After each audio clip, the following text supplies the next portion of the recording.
I'm Harry Commin. I'm a lead firmware engineer at Enclustra, and the application that we're demonstrating here is wideband spectrum monitoring.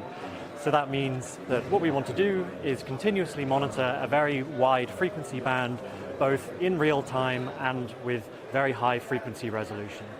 So when I say wideband, I mean that the nominal bandwidth that we're monitoring here is 4.5 gigahertz. And when I say high resolution, I mean that the spectrum that we are computing has a point size of 256,000 points. So we are really computing that very large spectrum continuously in real time. So of course the main challenge here is simply that that is quite a lot of processing, and we need to parallelize that processing quite heavily in order to keep up with this 4.5 gigasamples per second complex sample rate.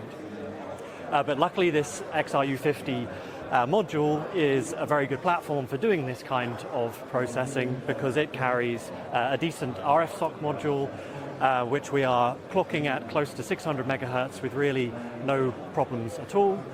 And also we are using the processing system on the same chip in order to run a software application to serve up this spectrum display.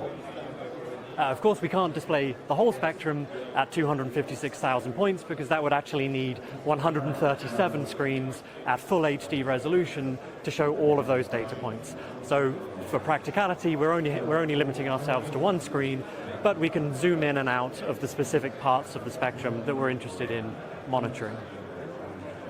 So I think the natural question then probably is, well, what signals actually are we monitoring here?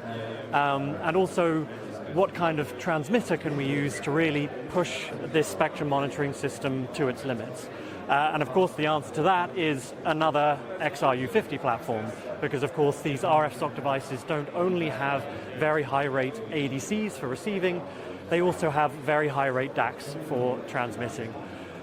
So this demonstration here really consists of two complete systems. There's the receiving system that is doing the spectrum monitoring part, but then there's a separate transmitting system which is generating and transmitting the signals for us to then monitor. So on the transmitter side, very similar to the receiver side, we are running a software application in the processing system in order to serve up this control interface. And so this allows the user to dynamically configure all of the properties of the signals that they transmit, so they can set different center frequencies and different signal bandwidths and also different power levels. And probably the one key point to highlight about this transmitter system is that variability in the signal bandwidth is very, very broad. So the user can configure very, very narrow signal bandwidths all the way down to about 9 kilohertz, and increase that all the way up to about 600 megahertz.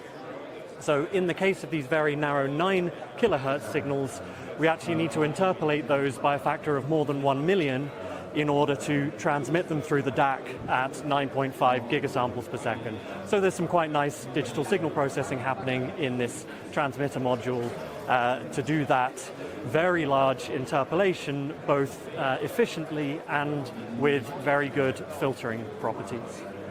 So if you're at Embedded World today, then please come by and take a look for yourself, or if you're not, then please get in touch anyway, and I'd be happy to answer any questions about this demo.